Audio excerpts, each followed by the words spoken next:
Welcome in, Chiefs Kingdom, to another episode of Chilling with the Chiefs. Today, it's all about how big positives on the defensive side. R. Mason Thomas kicking ass. Jalen Royals having a breakout. Emmett Thomas looking like he's sliding right in there to be the number 2 running back. Uh, uh, uh, Patrick Mahomes and his interview with Trent Green. The offensive line remains a concern. And, our revised 53-man roster. What's up, everybody? Welcome in, and we got to see some more football. Some of it wasn't the best. It wasn't the cleanest game yet again. We're gonna have to. We got to figure these penalties out, Big Lou. Like that was a problem last year, and I thought Eric Bieniemy being back would help to curb that. Not so far. Well, at least not with the backups. Starters are This is what, the third youngest team in the NFL, the second. Youngest roster in the NFL. So there's going to be some growing pains here. And like you said, it's not really to do with the veterans or the starters that are coming in. It's more to do with the backups. So one young guy who's really taken off and had a fucking fantastic showing this time was FAU. I mean, in his fourth year of his rookie year, we did not extend and take up his fifth-year option. So this man's it. He's playing for a contract right now. And we've been saying all the time, if we get serviceable out of him, it's going to be a tough defensive line. Yeah, he looked really good in a couple of his pass rush reps. Mason Thomas looked really good doing stunts off of each other. Mason Thomas looked real good, but we're talking about FAU right now. One thing I will say, FAU's run defense seems to have regressed a little bit, but on the other hand, his pass rushing has progressed. So, and with defensive end, um, that sack he had, there's only one complaint I have with the sack he had, and that's that he didn't go for the ball because the quarterback wasn't looking at him. So, and I know it's bang bang, it's fast and all that. That would be my only complaint. But man, that was a hell of a hit he put on the quarterback. Form tackle too. Took him right to the ground. It's beautiful. The speed that he got back there with, and the impact that the quarterback clearly felt, and it's fantastic to see FAU maybe finally turning the corner. And it kind of sucks that it took till his fourth year of his rookie deal. However, like you said, he is playing for a contract. Contract years, as we know, are undefeated. Hopefully, he comes out and just blows up, has 10 sacks, and if we can get that FAU all season long, our defense is going to be hard to deal with because we're going to be getting after the quarterback, and the corners that we have out there, they're going to be playing some sticky coverage. Yeah, FAU is, if he tears it up and gets 10 sacks, like you said, franchise tag coming right away. And then we're going to be trading that ass for probably another number 1 pick right there. That'd be just even more positive for us. And, Brett Veach, I trust, And I like how you mentioned him and R. Mason Thomas were working well together and each other. And it's like, listen, I love that we went and got Emmanuel Ogbah for depth.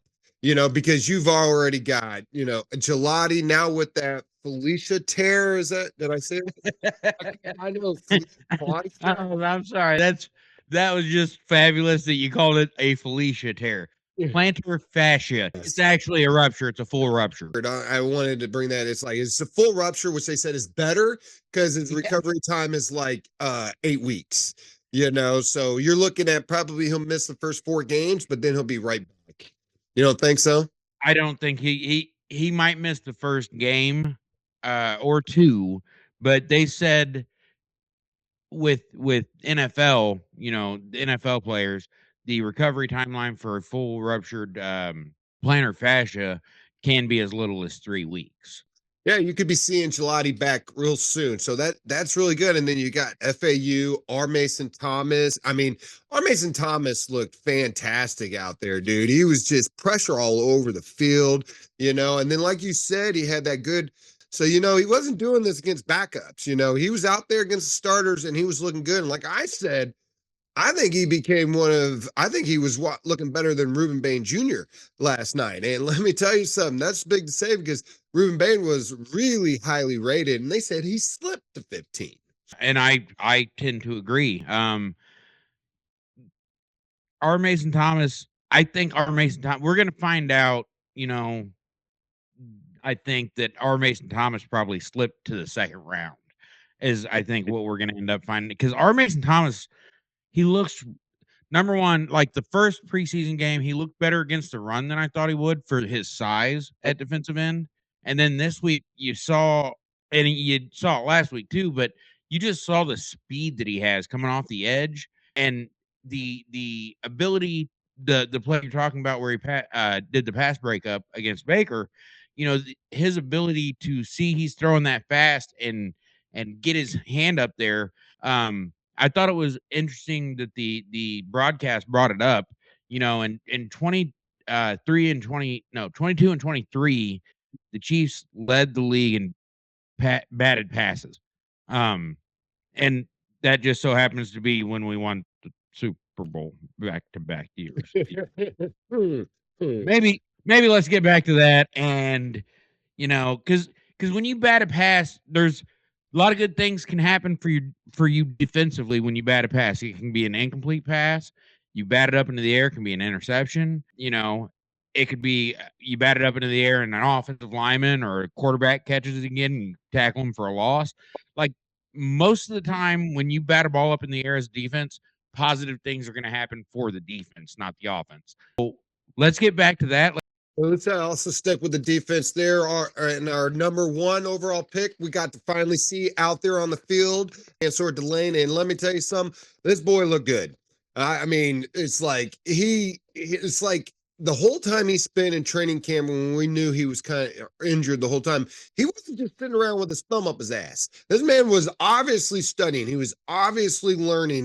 Big name news reporters were out like, oh yeah, well, if he doesn't get no reps, I understand you being out there hearing the play in the huddle. Now listen, this guy has got the brains here. I mean, that pass breakup on that, or not the breakup, the wide receiver that he caused to go on the screen and he caused to go inside. And yeah, he didn't make the tackle, but yet he understood the play, he read it right away, and then he was able to cause the diversion on that. Also, I loved his little chippiness with the defender there, kind of just a little holding after the play, and then made him slap him up the head. Hey, 15 yards. Mansour Delane, last night was the first time we got to see him in pads. Really, when we went to training camp, he was still in the yellow jersey. But he was, like you said, he was out there. When they were doing 11-on-11s and they were doing play calls, he was in the huddle, and then he'd go off the field after they called the plays. Mansour Delane was doing what he could up at training camp while he was in the non-contact jersey. Man, I see why they traded up for him. I see the skills that will translate to a shutdown corner. And when on the play you're talking about where he drives the wide receiver on the wide receiver screen, where he drives the wide receiver back inside because he read it so well and just immediately flashed down. It reminded me a lot of, and I'm not saying he's going to be him. Okay, I want to preface what I'm saying, but the way he flashed looked like Trent McDuffie when he flashed on wide receiver screens, because he saw the play, diagnosed the play, and was there. That's what Trent McDuffie did on the Tyreek Hill when he took his lunch. That's what Trent McDuffie did. So I'm excited to see that Mansour Delane has that, and like you said, the fact that he can get under the receiver skin. I can't wait until we play Cincinnati and he's on Jamar Chase and Jamar Chase gets thrown out of the game because he throws punches, because that's who Jamar Chase is. Yeah, it's going to look real good. Defense is looking fantastic, and the young guys are playing legitimate. A couple injuries, though. Aloha Gilman, he had to have back spasms, it looks like, so he had to miss the games there. So you want to watch out for that, But listen to what the plethora of safeties they got here, and all can play really good. Aloha Gilman was probably going to be looking for playing time himself, but you never know. Let's flip it on over to the offensive side, where we probably have a little bit more concerns. Offensive lineman concerns, that is. Now, as we know, but the starters look great. I know Khalil Benson gave up a pass protection sack. These things happen. I mean, he's not going to be 100%, but the man still looks fantastic and well on his way to being the starting right tackle there. Frizz Dog, I don't know if you noticed this, but there was a run by DeMarcado, and at the end, you just see Khalil Benson just backpedaling this defender, 10 yards down the field. Now, the very next play, he got a holding call, but That's the swings of a rookie right there, my man. Oh, but he was just driving this dude way back. And I was just like, look at that. I mean, just nastiness there. And then we saw Jalen Moore over on the other side backing up left tackle Josh Simmons, who was out with back injury. Now, Frizz Dog, I'm a little concerned about this. Like I said, 300-pound guy with back injury, and this could be nagging. This could be nagging all year long. And then they're going to start talking about, Josh Simmons possibly being a bust because he can't be out there. So, first of all, from everything I've heard from national reporters, Nate Taylor and Matt Verderam, I don't know if you know who that is, but both of them have said that from what they have been told, that Josh Simmons thing and he's fine. Okay. So I obviously I don't know. You don't want it, like you said, you don't want to hear back. You don't want to hear back with any player because back is your body.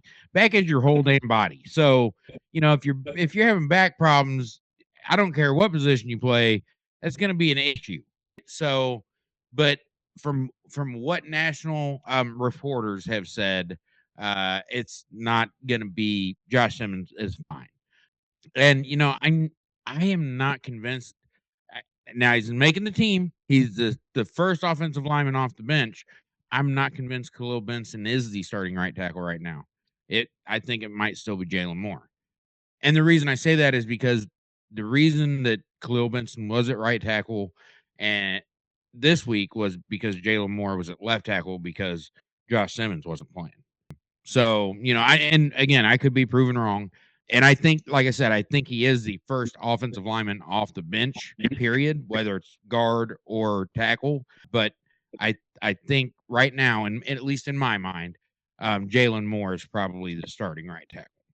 Well, we'll see. Well, those are our offensive line concerns. Like I said, backups kind of really need to clean up those penalties, So, but other than that, like I said, we'll see who's the starting five real soon, actually. Another guy that you've been liking since you've seen him on this team, Jalen Royals, had a little of a breakout performance this game with 6 catches and 51 yards. It showed a lot of ability to make plays after the catch, too, and just to go in and take them sometimes. I mean, he had a big catch on the sideline where it was just like, guy draped all over him, comes up with the ball, and I believe they reviewed it real quick to see if he actually got the catch, and yeah, they showed you it was a catch. So, talk about Royals and basically moving himself up on the depth chart of that wide receiver room. Jalen Royals, this is kind of the breakout game we've been waiting for from Royals. He looked all right in the first preseason game, but this week he led the team in receptions and yards for receivers. And he showed toughness. He showed that he could once he had the ball in his hands, he could produce more. He could get more yards. I think Jalen Royals, because a lot of people have said that he might be fighting for a roster spot.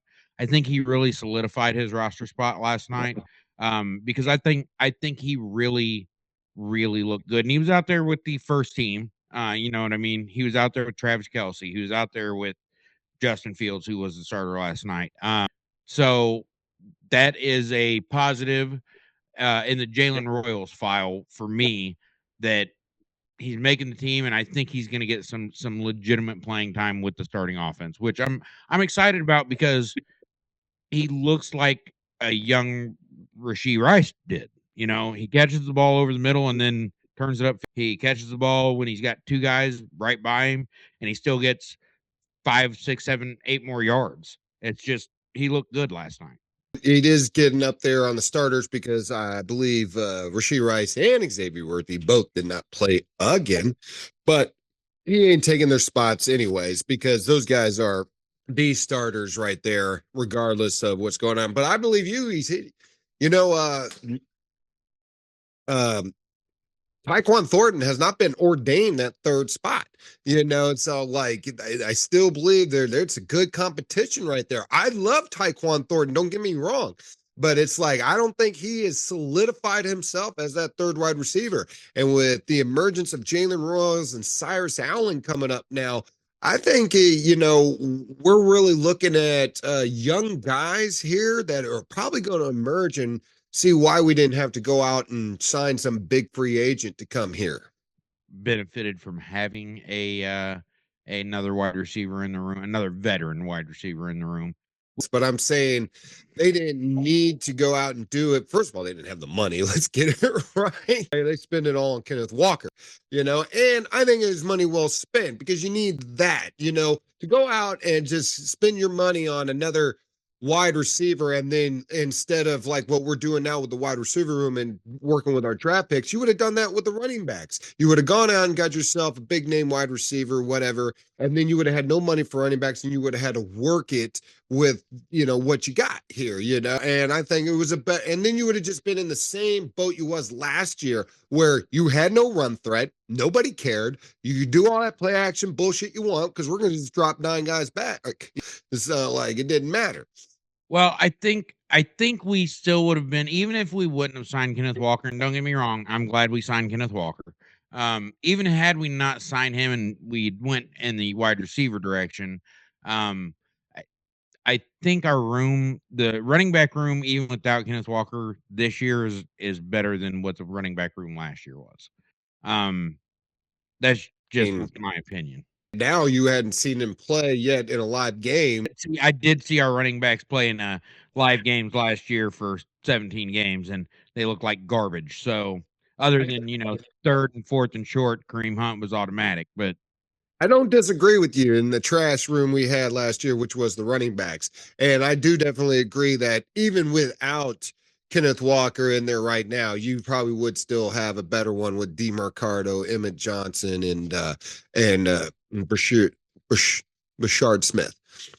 But I like it that they spent their money on a top tier running back in Kenneth Walker rather than a wide receiver because that balances out our offense. And like I said, with the emergence of these young guys, you never know. They may come out and you won't need to even next year go get you another free agent wide receiver because your guys and you may be able to re-sign Rashid Rice on the cheap, so we can see. yeah, I mean, if you need to, because you need people in your room and a guy who knows the system, that'd be the let's. difference.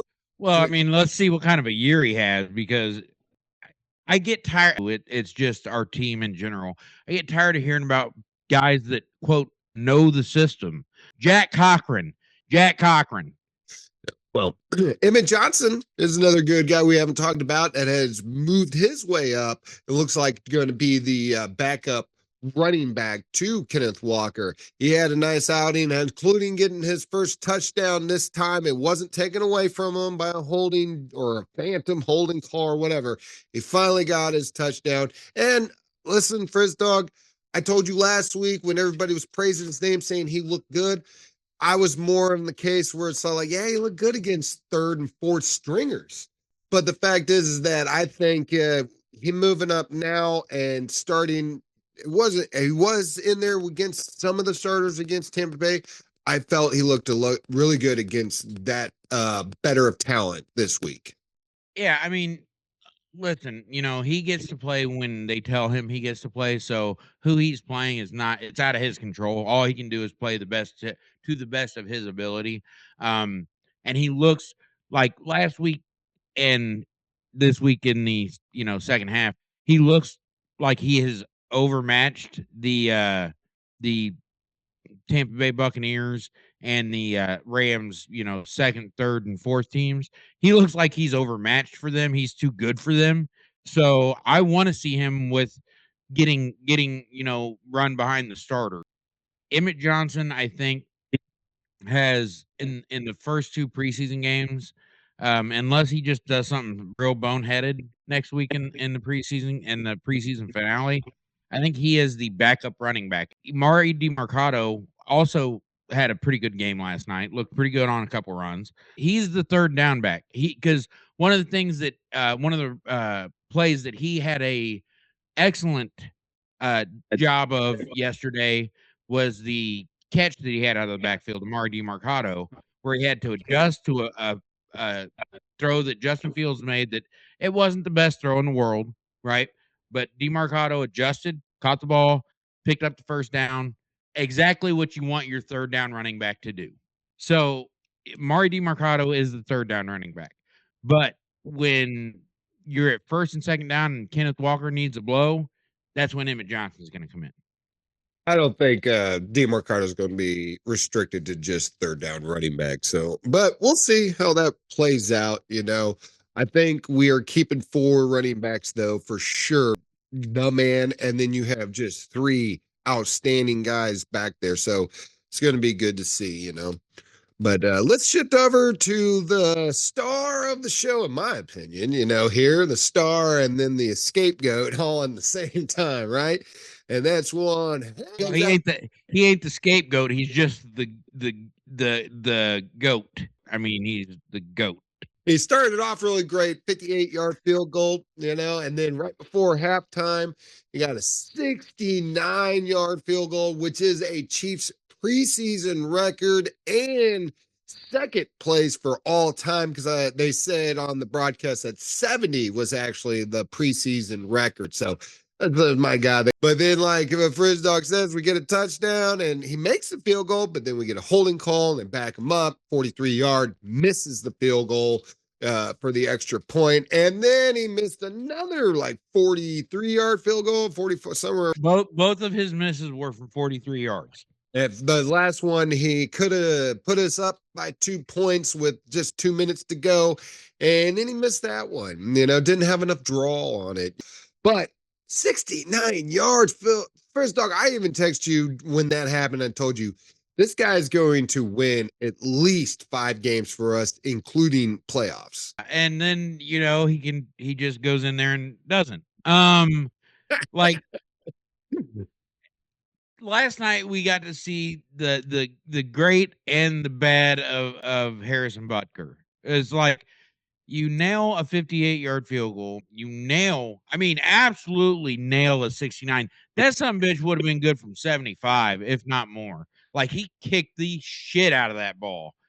Then you come out and you make the extra point, and they're like, no, holding. Okay, we're going to push you back 10 yards. So 43 yards, 26 yards less than what you just kicked at half. You didn't even hit the upright, man.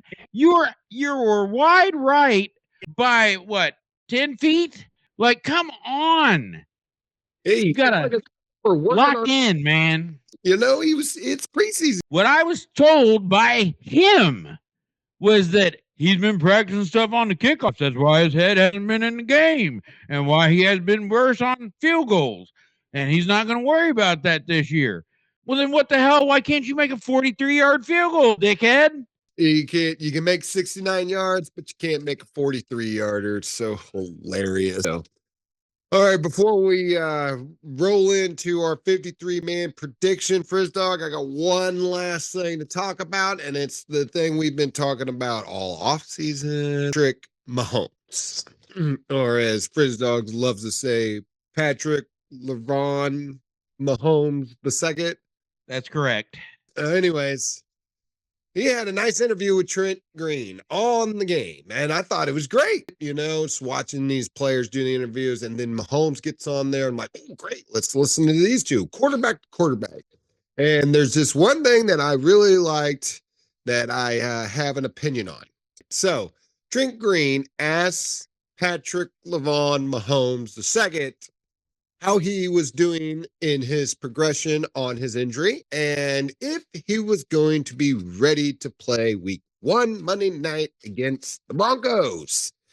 And Mahomes gave us some prittle prattle. That's what I call it. A walk around the question, basically saying that, oh, yeah, if they wanted me to go out there and play at 4th quarter, I'd go play right now, and never said that he was going to be ready or he's starting week 1. He straight up said he is on track with his rehab.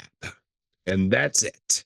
So, in my humble opinion, man's still not cleared to play starting games.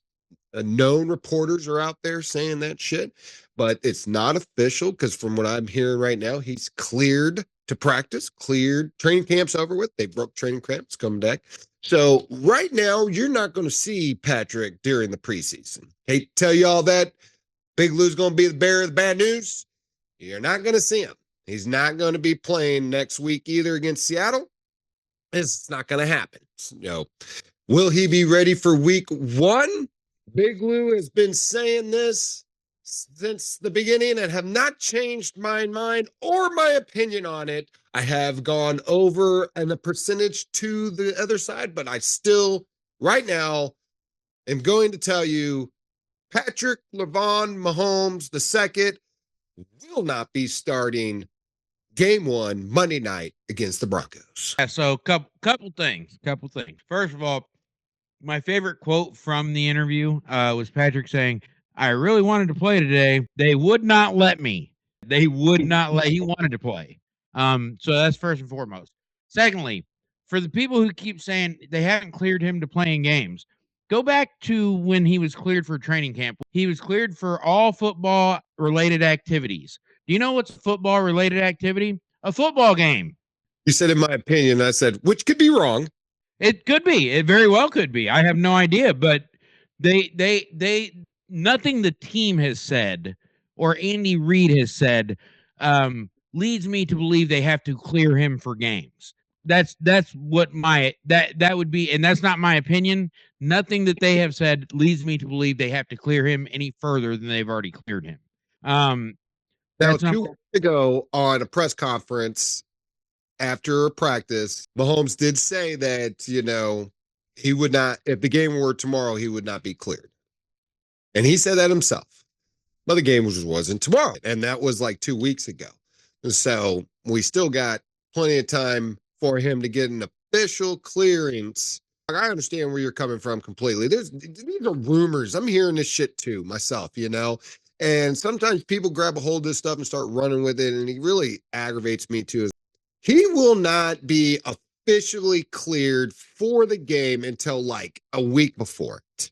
And they'll have to put out an official, statement saying that he is medically cleared to play in this game, and it won't be like, how you would say, just like how they would announce anybody who had an injury. It's cleared to play. He's going to play. That's how it's going to go. And we won't know that until probably the Wednesday before the game. So that's all I have on it. Yeah, he will be cleared because he's starting game 1. I have maintained that since the injury happened, right? And what you seem to discount well, he never said he was going to play game 1. He said he's on track. Well, what that means if he's on track is he's playing game 1. It does mean that because what has he said all off season? His goal was to play game 1, right? If there's any setback, that's neither here nor there. What we're talking about is he said he's on track. What was he on track for? Well, his goal was to play game 1, so he must be on track to play game 1. He said his rehab is on track. Right, and his stated rehab goal is to play game 1. So if his rehab is on track, that means he is going to play game 1 as long as it stays on track. That's the way I understand it. I can understand your conclusion there. I still think it's just a bunch of jibble jabber. So, Yeah, well, we'll see how wrong you are when game 1 is here. Somebody is going to be wrong. Somebody's going to be wrong. And he's going to name his name. I'm not changing my mind, okay, until I have an official saying he's starting game 1. I'm not changing my mind. He's not playing. That's just. Like I said, you're entitled to be wrong. Everybody's entitled to be wrong. And I assume you're not changing your mind either. No. So you're entitled to be wrong. Like I said, everybody's. I'm also entitled to be right, which is what I will be proved to be September All right, Frizz Dog, let's get it out there. Since we've seen 2 preseason games now, we got the third one coming up next week. We're going to be dropping our 53-man roster right now. Here it is. Get ready, sit back, and enjoy. Like we've always said, I assume these have not changed. Our specialists, Bucker, Ariza, and Winchester, right? Yes. He gave us 2 thumbs ups. So, all right, we're good to go. Those 3 are good. And our 3 quarterbacks is QB1, PM15, Justin Fields, and Garrett Nussmeier. So we're good on those. So let's dive right into the O-line, Frizz Dog. You know what? I think I'll go first because this is probably going to be the shocking one for me. So I've got us only keeping 8 offensive linemen on our initial 53-man roster, which would be a low number for Andy Reid. Josh Simmons, of course, Kingsley, Creed, Trey, Jalen Moore, Khalil Benson, Hunter Norzad, and Esapole. Those are the 8 offensive linemen. I'm pretty much in same alliance with you two because I don't see them keeping CJ Hansen either. It's 9 guys. Yeah, I can go the same with you. 9 O-line, Simmons. No. I had 8. Who did you drop? The one that you probably have that I don't have is Mike Caliendo. Oh, you dropped Caliendo. I did because I think Caliendo will make it through waivers. You can get him on the practice squad. Hey, well, yeah, you're right. I have Simmons, Kingsley, Creed, Trey Smith, and Benson as your starters. I have Jalen Moore as your backup, but I think he's going to be more of the left tackle backup than the right tackle. But I'm also, he could play either way. So I'm just putting him as tackle. And then Esapole, Hunter Norzad, and Caliendo. Those are I have. I dropped CJ Hansen. I think he's going to be cut and maybe put on the practice squad as well, as you said. Again, and then the running backs, I'm sure these are not changing. It's the same as what we had. Walker, DeMarcado, Emmett Johnson, Emmett Johnson, and Brashard Smith. I did have EJ Smith making it, Emmett Smith's son, but yeah, nope. I switched that to Emmett Johnson. You had EJ Smith making it over Emmett Johnson? How drunk were you? You don't have a draft picks are going to make it over undrafted players unless they just shit the bed royally. Listen, we made that first one at the start of training camp, okay? Pick and EJ Smith wasn't. I get you. You never know. 5th rounder, by the way. Like 5th round running backs are, like just as good as undrafted sometimes. Anyways, on to the tight ends. I'll go ahead and start here because this is where I switch my offensive lineman from 9 to switch it from 10 to 9. And I went with 4 tight ends. And that's Travis Swift. Of course, that's who he is, Travis Swift, Kelsey now. Noah Gray, because they're under contracts. And then I got my boy Jared Wiley and Jake Brenningstool. Moving it on in. Those are my 4 tight ends. I mean, those are the same 4 tight ends I have. A lot of people think they're going to be able to put Brenningstool onto the practice squad. I don't think so. I think you cut him, he's getting picked up. Well, that's interesting because last night you thought he could make the practice squad. Well, I was also kind of drunk last night too, and didn't quite know what I was reading sometimes. And then one word in text messages can change everything I'm saying, So it's like, but yeah, going with those 4. So, and then let's go on over to the wide receiver room, Frizz Dog. And last time I had 7. It's cut down to 6 now. Last time I had 6, and it's expanded to 7. Well, everybody I had before, I'm still keeping there with, Rice, Worthy, Thornton, Remigio, Allen, and Royals. Those are like a lock 5 right there. But I had Jason Brownlee also making it as the 7th wide receiver. Now he's cut down out. I mean, listen, when you're trying to be the 7th wide receiver in this room and you drop a wide open pass through your gut in the first game, and then this week too, you also drop a pass. It's like, listen, you got cut for me, but son, I'm sorry. Maybe you can make it onto the practice squad again. Oh, but you ain't making the 53-man roster. So I mean, I think the five automatics are Rice Worthy, Taekwon, Jalen Royals, and Cyrus Allen.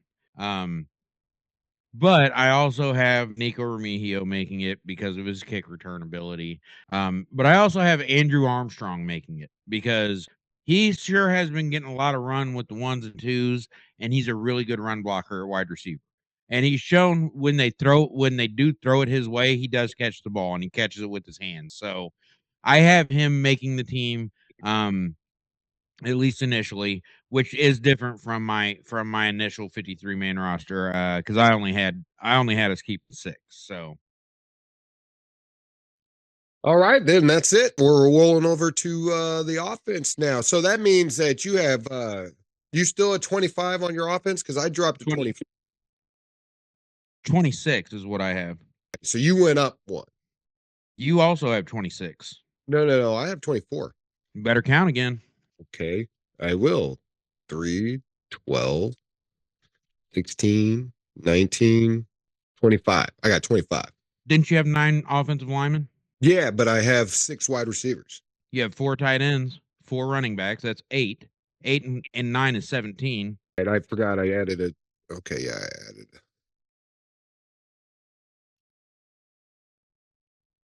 Yeah, there you go. You're right. You're right. You're right. I'm up to 26 because those 4 tight ends had to cut down one of the wide receivers. We're both at 26. The real difference is you have them keeping Caliendo. I have them keeping Andrew Armstrong. I have one more receiver. You have one more offensive line. I can't believe you're going with 8 offensive linemen. That's rough. I've never seen Andy go with just 8 offensive linemen. Well, again, my reasoning is Mike Caliendo. We signed him late in the free agency period because nobody else was making him any offers. So why wouldn't I believe he can make it through waivers? I'm almost certain CJ Hansen can. He certainly has the last 3 fucking years. So I'm looking at who do I think can make it through waivers? Who do I think somebody might try to poach from us? Yeah, I get you. I get you. All right, let's moving on over to defense where it's been hard for me for this dog because so many cornerbacks have been stepping it up and making it really hard for me. And we're going to go ahead and see here. Let's start out, like I said, with the defensive line here. I know we have defensive ends, defense tackles, but I just group them all together as D line. And my outside guys are still George Karlaftis and Ashton Chilati. Those are my guys. My inside guys, Kyrus Tonga and Chris Jones. There's your starting 4 right there. Then again, your draft picks, Peter Woods and R. Mason Thomas. Peter Woods is just a beast. Oh my God, this guy's going to be so good. He's going to be so damn good. And like I said, R. Mason Thomas showing that he, probably like you said, slipped in the draft in the second round. And then we got Omar Norman Lott and the FAU. So a total of 1, 2, 3, 4, 5, 6, 7, 8. Yeah, 8 haven't changed. Those are my original 8. I'm sticking with them. Those are my 8 D linemen. So I got us keeping 9 defensive linemen. George Karlaftis, Ashton Gelati, Chris Jones, Kyrus Tonga.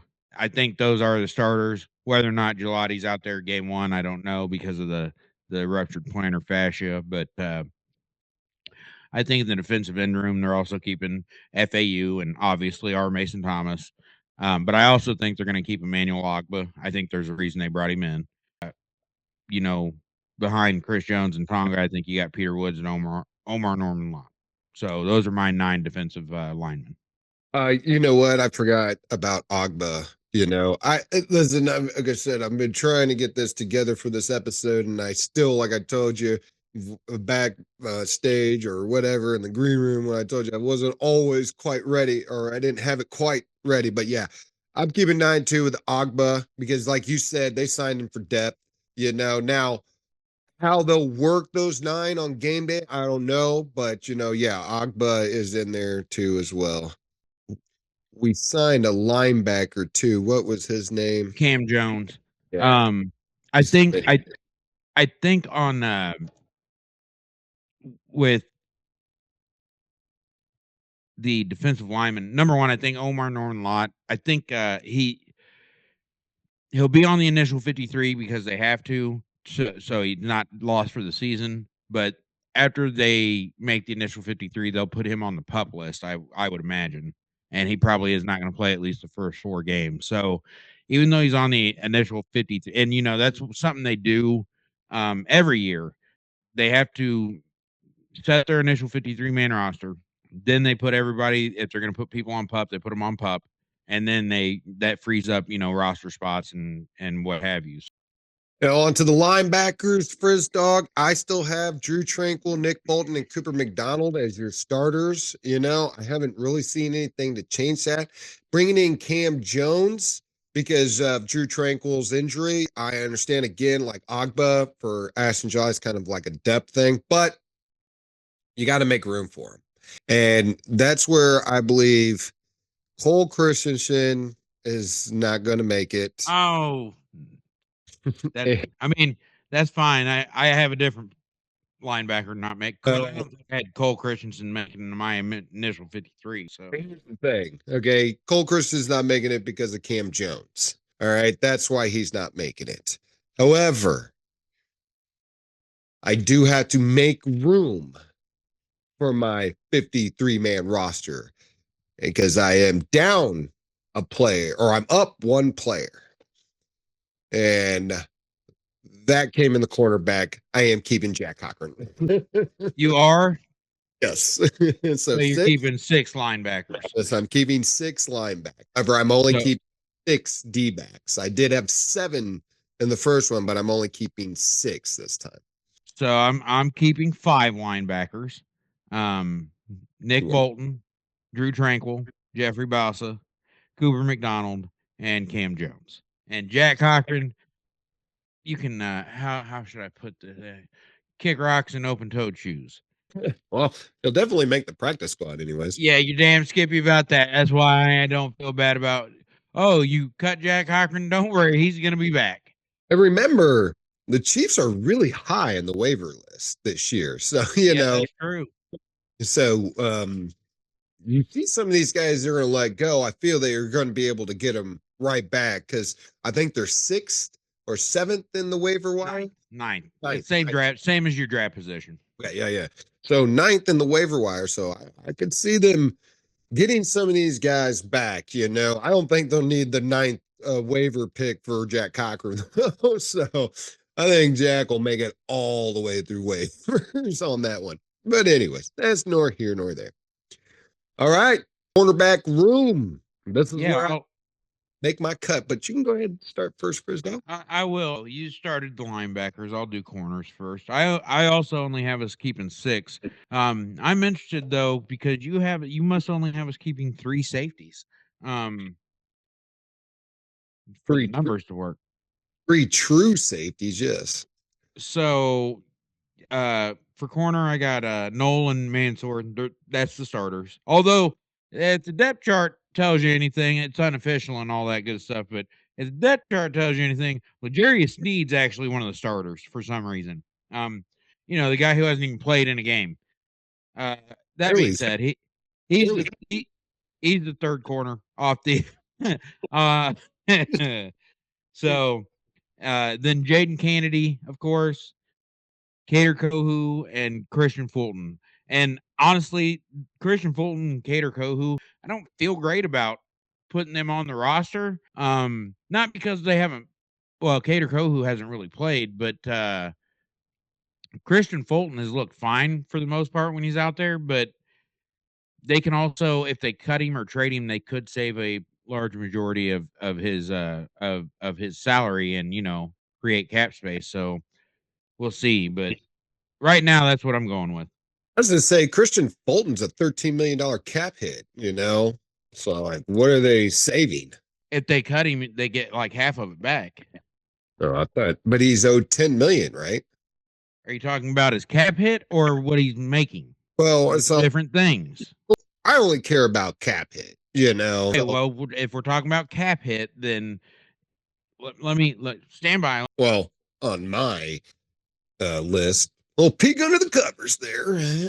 Let's see. If they cut, they'll get 5 million. So yeah, he's 8 million. 8 million against the cap for sure. 8 million of dead money, you know. So you might as well, you know, like I said, they're keeping him. They're gonna keep him, and he's gonna But if be. you can get to 5 million in cap space that you desperately need, You ain't getting much for 5 million unless you pick up a veteran whose other team is picking up most of his contracts, you know, and then you would only have to pay up the other portion. or you're, but that's why you trade him. Still $8 million, you know. It's like that's dead money. You're gonna trade him for a draft pick that you pay $8 million for? You trading player for player. That happens all the time, don't it? I mean, it doesn't happen all the time, but it does happen, and the Chiefs have proven they are adept at it. Brett Veach specifically. Yeah, he's got a couple of base hits on trading player for player. You know, I will give you that. I will give you that. Well, since we've delayed it so long, let's get to Big Lou's back room. I just want you to know Kyrie Elam did not make my team. I think he's just being fun. They're having a fun time with him. Probably, I wish he would have been something. We could have stuck it more to Buffalo like you wanted to, but you know, he's not. He's as advertised. But my main guys are, you know, Mansour Delane and Noah Williams out there on the edge for me. Then I have Christian Fulton. Sorry, let's go back. My cornerback room has to be with Mansour Delane and Noel Williams. They're going to be my outside guys.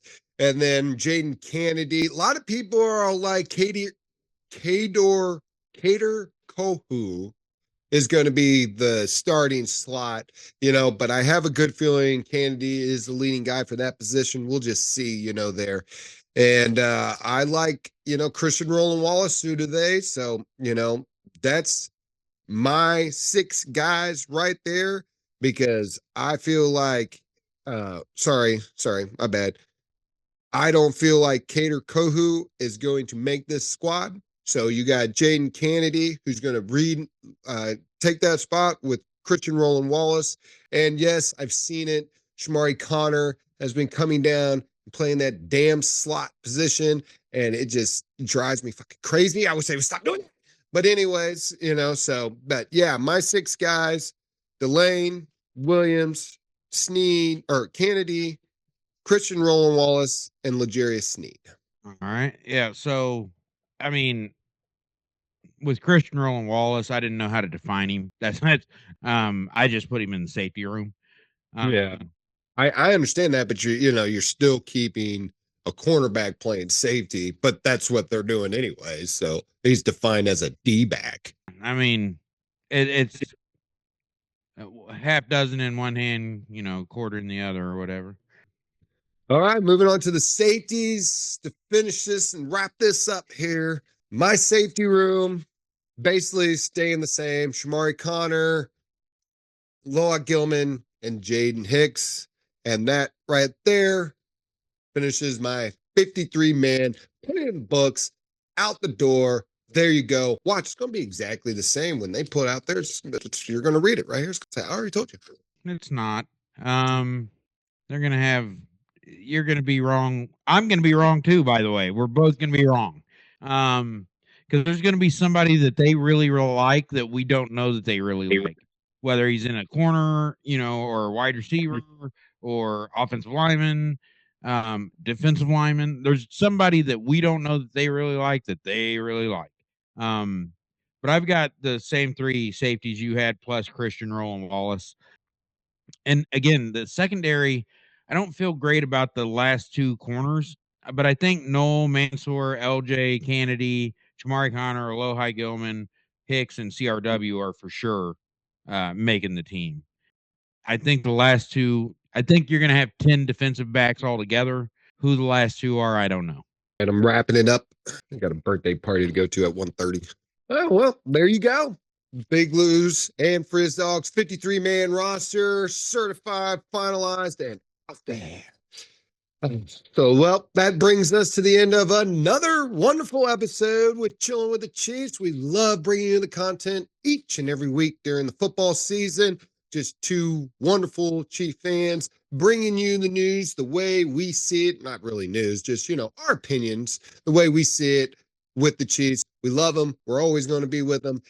Yes, that is it for this week. We will be reviewing basically next week the Seattle game, which probably won't take too long. It's just going to be, a puppet show of teams out there. And then we'll check out the surprise that is the 53-man roster that will be coming out, and so it's going to be good time. So join us next week. And as always, hit that like button, hit that subscribe button. Please join us. Tell us all about us to your friends and families. Talk about us at the water cooler, at the work, and take care of yourself and each other. And go Chiefs! Thanks for tuning in, everybody. We do love the Kansas City Chiefs, the Kansas City, Missouri Chiefs. And we will love the Kansas City, Missouri Chiefs for the next 5 years. We'll see after that. We got one preseason game, one fake game left, and then a bye week, if you will. And then it's on. Then it's time for real games. So we get to see Patrick Mahomes play quarterback again, week 1. So tune in for all that stuff. Tune in for us. Like, subscribe, like Big Lou said. We appreciate it. Comment, all that good stuff. And remember, guys, only you can prevent forest fires. And go.